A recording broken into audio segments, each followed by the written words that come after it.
Qala al-musannifun hafizahumullah ta'ala wa nafa'ana Allah bihi wa bi'ulumihi fid dharain amin. Ta'rifun bil Qur'anil Karimi wa bi asma'ihi wa maqasidihi. Pengertian-pengertian terkait dengan Al-Qur'anul Karim, nama-namanya dan maksud-maksudnya. Al-Qur'anul Karimu lughatan masdarun kal qiraati. Al-Qur'an secara bahasa merupakan masdar kal qiraah sebagai bacaan, mushtaqun min al-fi'li qara'a bi makna tala, merupakan pecahan dari fi'il qara'a, maknanya adalah tala, membaca. Thumma nuqila minal ma'nal masdari, kemudian dinukil dari makna masdar, wa ju'ila isman li kalamillahi ta'ala, dan dijadikan sebagai nama, satu nama dari kalamullah. Min babi itlaqil masdari ala maf'ulihi, dari sisi penyebutan masdar atas maf'ulnya. Atani Al-Qur'anul Karimu istilahan. Al-Qur'anul Karim secara istilah pengertiannya adalah huwa kalamullahi al-mu'jizul munazzalu ala rasulihi sallallahu alaihi wasallam al-manqulu bitawaturi al-muta'abbadu bitilawatihi. Quran itu adalah kalamullah al-mu'jizu, yang menjadi mukjizat, artinya sesuatu yang melemahkan orang-orang yang menentang kebenaran risalah yang dibawa oleh Rasulullah. Al-munazzalu, yang diturunkan pada Rasulullah sallallahu alaihi wasallam, al-manqulu bitawaturi, yang dinukil secara mutawatir. Artinya setiap tabaqah itu rawinya jumlahnya banyak, memenuhi syarat mutawatir. Yang sudah kita bahas dalam bahasan ilmu usul hadis. Al-muta'abbadu bitilawatihi, yang teranggap sebagai ibadah dengan membaca Al-Qur'an. Nah, ini berbeda kalau membaca kitab-kitab yang lain. Membaca kitab hadis, kitab fikih, kitab tauhid. Ya, itu meskipun ibadah secara umum, ini ibadah dalam makna ibadah mahdhah. Ya, maka tilawatul Quran itu ada aturannya, ada kaifiyahnya, ada adabnya, ya, dan seterusnya.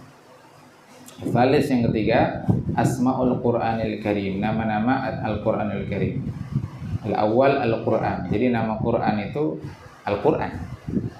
Qala ta'ala inna hadzal Qur'ana yahdi lillati hiya aqwam. Nah, sini inna hadzal Qur'an. Di sana disebutkan dengan lafaz Al-Qur'an. Ba al-kitab. Nama Quran adalah Al-Kitab. Qala ta'ala alhamdulillahilladzi anzala 'ala 'abdihil kitaba. Nah, di sana ada kata Al-Kitaba, itu nama lain dari Al-Qur'an. Jim yang ketiga Al-Furqan. Nama Quran adalah Al-Furqan. Qala ta'ala tabarakalladzi nazzala al-furqana 'ala 'abdihi. Maha suci Allah yang telah menurunkan Al-Furqan, nama lain dari Al-Qur'an, atas hambanya. Kemudian Az-Zikr. Qala ta'ala wa hadza dzikrum mubarakun anzalnahu. Ini adalah zikr Quran yang diberkahi, yang kami telah turunkan ia. Inna nahnu nazzalna dzikra wa inna lahu lahafizun, dalam ayat lain. Kemudian at-tanzil. Qala ta'ala wa innahu latanzilu rabbil alamin. Nah, di sini disebutkan at-tanzil. Hadza asyharu asma'il Qur'anil Karim. Ini adalah nama-nama yang masyhur, yang terkenal, paling terkenal dari Al-Qur'an. Wa ma'addahu ba'dul ulama'i asma'an lil Qur'an. Dan apa yang dianggap oleh sebahagian ulama dengan nama-nama Quran, misalkan Yasin wal Qur'anil Hakim. Al-Hakim, ada yang berpendapat Al-Hakim ismun min asma'il Quran. Nah, itu sesungguhnya bukan nama. Fahiya fil haqiqah sifatul lahu. Hakikatnya itu adalah sifat dari Al-Quran. Makanya kalau kita cermati surah kedua dari surah Yasin, ayat kedua dari surah Yasin, Yasin wal Qur'anil Hakim. Al-Hakim itu sifat. Secara ilmu nahwu dia sifat, dan dia memang sifat dari Al-Qur'an, yakni Quran yang hakim, yang bijaksana. Walaisat asma'an. Jadi tadi itu sifat, bukan nama-nama. Maqasidun nuzulil Quran, maksud turunnya Al-Quran. Jadi maksud Allah menurunkan Al-Quran itu untuk apa? Ada tiga maksud di sini. Yang pertama adalah sebagai hidayatun nas, sebagai petunjuk untuk manusia. Yang kedua sebagai al-i'jaz, untuk melemahkan orang-orang yang menentang, yang mengingkari risalah Rasulullah, risalah Islam. Dan yang ketiga ta'abbudu bitilawatihi, supaya kita beribadah kepada Allah dengan membaca Al-Quran. Jadi ada tiga. Hidayatun nas, nazal al-Qur'anul karimu li hidayatin nas. Quran turun, atau boleh juga dibaca nuzila. Ya, nuzilal Qur'anul karimu, diturunkan Al-Quran sebagai petunjuk untuk manusia, ilama yus'aduhum fid dunyahum wa akhiratihim, dengan apa yang bisa menjadi kebahagiaan untuk manusia, baik itu di dunia maupun di akhirat. Wa tamtazu hadhil hidayatu an ghairiha bi annaha ammatun wa tammatun wa wadihatun. Keunggulan atau yang membedakan hidayatul Quran ini dengan hidayah yang lain, artinya ada hidayah lain. Hidayatul akal itu hidayah, hadis itu hidayah ya, tapi Quran itu memiliki keunggulan dari hidayah-hidayah yang lain. Dari sisi apa? Bi annaha ammatun, karena hidayatul Quran itu umum. Tammatun, sempurna. Wa wadihatun, jelas ya. Amma umumuha, adapun umumnya hidayatul Quran ya, keluasan atau umumnya, fali annaha syamalatis tsaqalain al-insa wal jinna fi kulli zamanin wa makanin.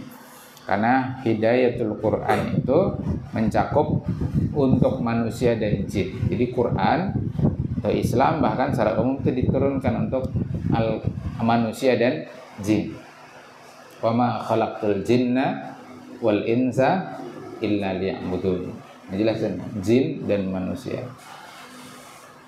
Dan itu berlaku fi kulli zamanin wa makanin, berlaku di semua waktu, dari zaman Nabi, zaman kita, sampai nanti hari kiamat. Wa makanin, dan di seluruh tempat. Quran itu berlaku di belahan dunia manapun, mau di ujung timur, ujung barat, utara, selatan ya. Wa qala ta'ala ala lisani Rasulillah sallallahu alaihi wasallam, berfirman Allah Ta'ala ya, atas lisan Rasulnya, wa uhiya ilayya hadzal qur'anu liundzirakum bihi wa man balagh, dan diwahyukan kepadaku hadzal Qur'an, Quran ini, liundzirakum, agar aku memberi peringatan kepada kalian. Ya, lamnya itu lam nasab, makanya undzira, memberi peringatan kepada kalian, bihi, dengan hadzal Quran. Jadi hinya itu kembali ke Quran, wa man balagh, dan kepada siapa saja dia sampai. Jadi kepada siapa saja Quran itu sampai. Wa ma'na anna Allah Ta'ala qad anzala alayya hadzal Qur'ana bi wasitati wahyihi. Maknanya adalah bahwasanya Allah Ta'ala sungguh telah menurunkan kepadaku Quran ini dengan perantaraan wahyunya. Wasithah, perantaraan ya, seperti orang main bola ada wasit, yaitu yang memerantarai, yang menengahi. Liundzirakum bihi ya ahla Makkah, agar aku memberikan peringatan kepada kalian, bihi, dengan Quran itu, wahai penduduk Mekah. Wali undzira bihi jami'a man balagha hadzal Quran, dan aku memberikan peringatan dengannya. Jadi jelas ya, Mazid, undzira ya, fa'ilnya ana,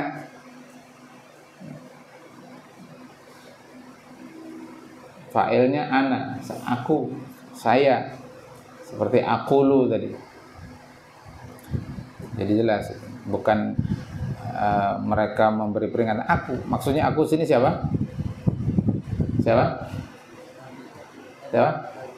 Nabi Muhammad sallallahu alaihi wasallam. Wali undzira bihi jami'a man balagha hadzal Qur'an. Ya, siapa saja yang sampai kepadanya Quran ini. Itu umum, artinya Quran itu berlaku untuk seluruh manusia, karena Quran itu hidayatun nas.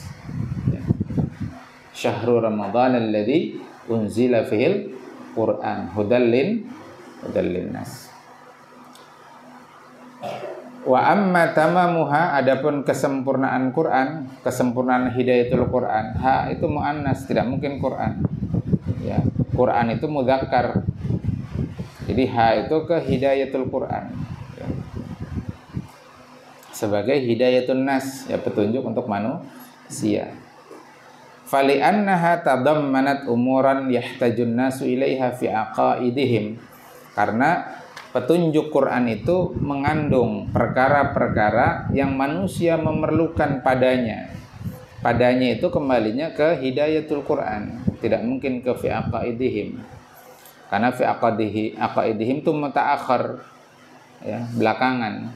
Tidak mungkin dhamir itu mutaqaddim, ya, atas yang digantikan. Gitu ya. Kecuali nanti dhamirnya dhamir sya'an. Contohnya qul huwallahu ahad. Nah, tiba-tiba huwallah, tiba-tiba domir. Nah, itu karena namanya domir sya'an. Nah, itu.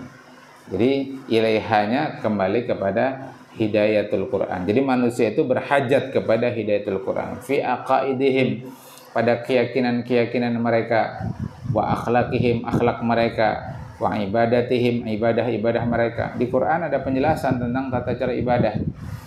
Contoh wudu. Apa ayat tentang wudu? Idza qumtum ila sholati faghsilu wujuhakum wa aydiyakum ilal marafiq wamsahu bi ru'usikum wa arjulakum ilal ka'bayn. Itu ibadah. Tentang kaifiatul wudu, dalam mazhab Hanafi rukun wudu itu 4. Cuma 4. Basuh wajah, basuh tangan, ngusap kepala, basuh kaki, berdasarkan ayat tadi. Kalau mazhab Syafi'i berapa rukun wudu? Yang sudah belajar matan Abu Suja, sudah belajar juga kitab apa? Fathul Qarib Mujib. Berapa rukun wudu? 6. 1 niat, 2 ghuslul wajhi, 3 ghusl yadain ilal mirfaqain, rabi mashu ra'si, khamis ghuslul rijlain ilal ka'bain, sadis tertib. Nah, kalau mazhab Hanafi 4 aja berdasarkan ayat itu. Mazhab Syafi'i tambahkan niat. Kenapa? Karena ada hadis innamal a'malu bin niat, itu yang membedakan ibadah dengan adah. Duduk dalam masjid tidak ada niat apa? I'tikaf, jadi adat saja. Tapi kalau diniatkan i'tikaf jadi ibadah. Sikat gigi enggak antum niatkan ibadah, mubah aja, enggak jadi pahala. Tapi kalau diniatkan ibadah, karena Nabi menyatakan laula an asyqa ala ummati la amartuhum bisiwakin inda kulli wudu'in wa fi riwayatin inda kulli salatin, itu jadi ibadah. Jadi jika diniatkan maka dia jadi ibadah. Nah, di Quran tadi diajarkan tentang kaifiatul wudu. Faghsilu wujuhakum wa aydiyakum ilal marafiq wamsahu bi ru'usikum wa arjulakum ilal ka'bayn. Ibadah itu. Wa muamalatihim, di Quran dijelaskan tentang jual beli. Alladzina ya'kuluna riba, orang-orang yang makan harta riba. La yaqumuna illa, mereka tidak bisa berdiri kecuali la yaqumuna illa kama yaqumul ladzi yatakhabbathu syaitanu minal mas, seperti berdirinya orang yang kerasukan syaitan karena tekanan penyakit jiwa. Dzalika bi annahum qalu, yang sedemikian itu karena mereka berkata innamal bai'u mithlur riba, hanyalah jual beli itu setara atau semisal dengan riba. Allah langsung bantah, wa ahallallahu al-bai'a wa harramar riba, padahal Allah halalkan jual beli dan Allah haramkan riba. Itu muamalah. Ya ayyuhalladzina amanu idza tadayyantum bidainin ila ajalin musamma faktubuh. Ada sunnah untuk mencatat transaksi-transaksi yang tidak tunai. Wa li'annaha nazzamat alaqatal fardi bi rabbih wa bi nafsihi wa bil kaunil ladzi ya'ishuna fihi. Dan karena di dalam hidayatul Quran, nazzamat itu mengatur interaksi individu dengan Tuhannya, ibadah. Wa binafsihi dengan dirinya, ya akhlak. Ya akhlak, ya kalau Najmi ada guru mengajar gimana akhlaknya. Ya kalau Husain tentang pakaian, bagaimana yang menutup aurat, mana yang melanggar syariat, binafsihi. Wabil kauni dengan alam, alladzi ya'ishu fihi, yang dia manusia itu hidup di dalamnya. Dengan kucing aja kada boleh kan, ada perempuan masuk neraka gara-gara mengurung seekor kucing. Dikurung, tidak dikasih makan, tidak dikasih minum. Dengan tumbuhan ya. Jadi di pondok ini kalau ada tanaman kering siram. Angkatan 1 sudah tahu tanaman itu sudah berkontribusi ke kita. Dia menyumbang apa? Oksigen. Jadi kalau ingin dia menyumbang oksigen terus-menerus, rawat dia. Kalau kering, siram. Ada tanaman jangan dicabut. Ya, karena dia sudah memberikan kontribusi kepada kita. Itu akhlak terhadap alam. Waqafat baina matalibir ruhi wal jasad, dan waqaf, ya waqafa, berhenti antara menuntut ruh dan jasad. Wa amma wuduhuha, adapun kejelasannya, fali annaha aradat mawdu'at al-mawdu'ati wal qadaya ardan ra'ian mu'atsaran.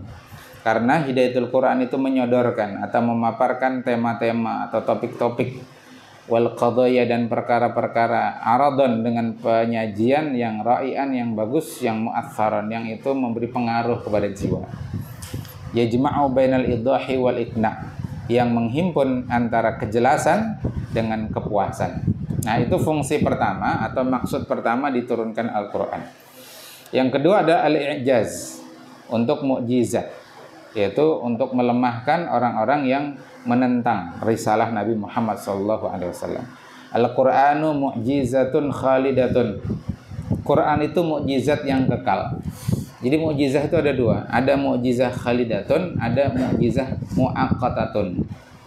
Ada mukjizat yang sifatnya sementara. Apa itu mukjizat yang sifatnya sementara? Ya, hanya bisa disaksikan, dilihat orang-orang pada zaman itu. Contoh, Nabi Musa dengan tongkatnya atas izin Allah membelah laut merah. Siapa yang bisa lihat? Orang Bani Israil, orang yang hidup di zaman itu, termasuk orang-orang Fir'aun dan pasukannya kan yang melihat. Tapi kita sekarang nggak bisa lihat, meskipun kita yakin karena dikhabarkan di dalam Al-Quran. Jadi Quran itu justru yang mukjizah khalidah, karena bisa dirasakan oleh saat orang yang menerima Quran saat turun, sekarang maupun akan datang. Nah, itu hebatnya Quran. Gitu ya. Jadi Quran itu mukjizatun khalidatun. Dia tantangannya terus berlangsung sejak turunnya hingga hari kiamat. Tashhadu, yang menjadi saksi atau menguatkan bisidqin Nabi sallallahu alaihi wasallam, tentang kebenaran Nabi Muhammad sallallahu alaihi wasallam, fima ballaghahu an rabbih, dengan apa yang beliau sampaikan dari Rabbnya, dari Tuhannya. Wad dalilu ala i'jazihi, dan dalil tentang kemukjizatan Quran, annallahu tahaddal araba ayyatu bimithlihi, bahwasanya Allah telah menantang orang-orang Arab untuk mereka mendatangkan semisal Al-Quran. Au bi asyri suwarin mimithlihi, atau 10 surah semisal Quran. Au bi suratin wahidatin mimithlihi, bahkan diturunkan tantangannya dengan 1 surah ya semisal Quran. Kalau tadi 10 nggak mampu, turunkan kalau gitu 1 saja. Fa'jazu, mereka tidak sanggup, mereka lemah. Wa idza kana al-arabu, jika bangsa Arab saja, wahum arbabul fasahah wal balaghah, padahal mereka adalah pemilik bahasa Ya, orang-orang yang fasih, ahli balaghah, qad ajazu, mereka tidak sanggup, mereka lemah. Fa ghairuhum asyaddu ajzan. Maka selain mereka yang bukan Arab, ya, orang Banjar, Najmi, Alfun yang bukan orang Arab, asyaddu ajzan, tentu lebih lemah lagi. Gitu ya. Logikanya masuk nggak? Ya. Qala ta'ala, Allah berfirman, qul la in ijtama'atil insanu wal jinnu ala ayyatu bimithli hadzal qur'ani. Katakanlah, sungguh andai, ya, la-nya itu la litaukid, sungguh andai berhimpun manusia dan jin alla ayyatu bimithli hadzal qur'an, untuk mereka mendatangkan semisal Quran ini, la ya'tu nabi mithlih, niscaya mereka tidak mampu mendatangkan semisalnya. Walau kana ba'duhum li ba'din dhahira, meskipun sebagian mereka terhadap sebagian yang lain itu saling bantu-membantu. Jim yang ketiga, fungsi dari diturunkannya Quran, ya, maqasid nuzulil Quran, at-ta'abbudu bitilawatihi, teranggap ibadah bagi orang yang membacanya. Yajibu 'alal muslimi ayyuktsara yuksiru. Wajib atas muslim itu memperbanyak min tilawatil Quran, dari membaca Quran, li'anna hadzal qur'ana, li'anna hadzat tilawata, nah itu dibaca tilawata mazid karena badal dari hadhihi, li'anna hadhihi tilawata. Nah, hadza itu mansub karena dia isim li'anna, gitu ya. Setiap ada isim ma'rifah setelah isim isyarah, hadhihi kan isim isyarah, at-tilawah itu isim ma'rifah, itu badal. Jadi hukumnya karena badal ikut hukum hadhihi. Karena hadhihi mansub, maka tilawah juga mansub. Li'anna hadhihi tilawata, karena membaca Quran ini tarfa'u darajatihi, meninggikan derajat orang yang membacanya. Kemarin waktu ekskul kita sebut apa? Quran itu diturunkan di bulan terbaik, yaitu bulan Ramadan, di malam terbaik, yaitu malam nuzulul Quran, pada nabi yang terbaik, yaitu Nabi Muhammad, pada umat yang terbaik, khair ummah, yaitu umat Islam, lewat perantaraan malaikat terbaik, yaitu malaikat Jibril, menggunakan bahasa terbaik, yaitu bahasa Arab. Nah, jadi semua kebaikan itu terhimpun dari Quran, pada Quran. Maka kalau antum mau jadi orang baik, ingin jadi khair ummah, ingin menjadi orang terdepan, bacalah Quran. Pahami Quran. Amalkan Al-Quran. Ya kalau Al-Pun, ialah Al-Pun. Wa tamhu sayyi'atihi, dan menghapus keburukannya, keburukan orang yang membaca Quran. Jadi kita ini mahalul khata' wa nisyan, tempat salah dan lupa. Baca Quran, maka dihapus itu kesalahan-kesalahan kita. Wa tuhadzibu akhlaqahu, dan akan mendisiplinkan akhlaknya. Wa tashrahu sadrahu, dan juga akan melapangkan dadanya. Jadi bacalah Quran, maka dadamu akan lapang. Ya Najmi ya, kalau nggak betah di pondok, baca Quran. Mudah-mudahan Allah berikan kelapangan hati buat antum. Qala Allah Ta'ala berfirman, innal ladzina yatluna kitaballahi wa aqamus salata wa anfaqu mimma razaqnahum sirran wa alaniyatan yarjuna tijaratan lan tabura. Sungguhnya orang-orang yang mereka itu membaca kitabullah, menegakkan salat, mereka menginfakkan mimma itu sebagian dari apa-apa, gitu ya, terjemahannya Mazid ya. Min dari min dan ma, mimma sebagian dari apa-apa, sedikit aja yang kita infakkan, itu sebagian aja. Lebih banyak yang diberi atau lebih banyak yang diinfakkan? Ya, mustahil manusia itu bisa berinfak lebih banyak daripada yang diberi. Mustahil. Ya, mustahil manusia bisa berinfak lebih banyak dari yang diberi. Mustahil. Tidak ada manusia yang bisa berinfak lebih dari apa yang diberi. Paham ya? Andai diinfakkan semua pun yang diberi, itu tidak akan bisa lebih banyak daripada yang diberi. Dikasih rezeki 10 juta, semuanya diinfakkan, apakah lebih banyak yang diinfakkan? Enggak kan? Sama. Kalau diterima 10 juta, diinfak 10 juta, berarti sama. Nggak ada yang lebih. Paling 100.000 dari 10 juta. Atau 1 juta. Mimma razaqnahum. Sirran baik secara sembunyi-sembunyi wa alaniyatan maupun terang-terangan. Mereka mengharapkan perdagangan yang tidak pernah merugi, yaitu surga. Balasan surga di sisi Allah Subhanahu wa taala. Nah, di sini apa? Balasan tijarat lan tabur alladzina yatluna kitaballah. Ya, di antaranya orang yang membaca Al-Qur'an. Jadi orang yang membaca Quran itu akan mendapatkan perdagangan yang tidak pernah merugi, yaitu surga. Qala Rasulullah SAW, "Man qara'a harfan min kitabillahi falahu bihi hasanatun." Siapa yang membaca satu huruf dari kitabullah, maka baginya dengan membaca itu satu kebaikan. Wal hasanatu bi asyri amsalihha. Satu kebaikan itu Allah lipat gandakan dengan 10 kebaikan semisalnya. La aqulu alif lam mim harfun. Aku tidak mengatakan. Nah, jadi jelas failnya, Mazid ya. Aqulu. Kalau naqulu, nahnu. Kami. Ini aqulu, ana. Ya, aku tidak mengatakan alif lam mim itu satu huruf. Walakin alifun harfun, akan tapi alif itu satu huruf, walamun harfun, lam itu satu huruf, wa mimun harfun. Jadi alif lam mim ada berapa huruf, Najmi? Ada 3. Satu huruf dapat berapa kebaikan? 10. Berarti kalau membaca alif lam mim dapat berapa kebaikan? 30 kebaikan. Nah, itulah fadilah membaca Al-Qur'an. Hadza akhiruhu wa sallallahu alaihi Muhammadin sallallahu alaihi wasallam. Subhanakallah wa bihamdik asyhadu an la ilaha illa anta astaghfiruka wa atubu ilaik. Assalamualaikum warahmatullahi wabarakatuh.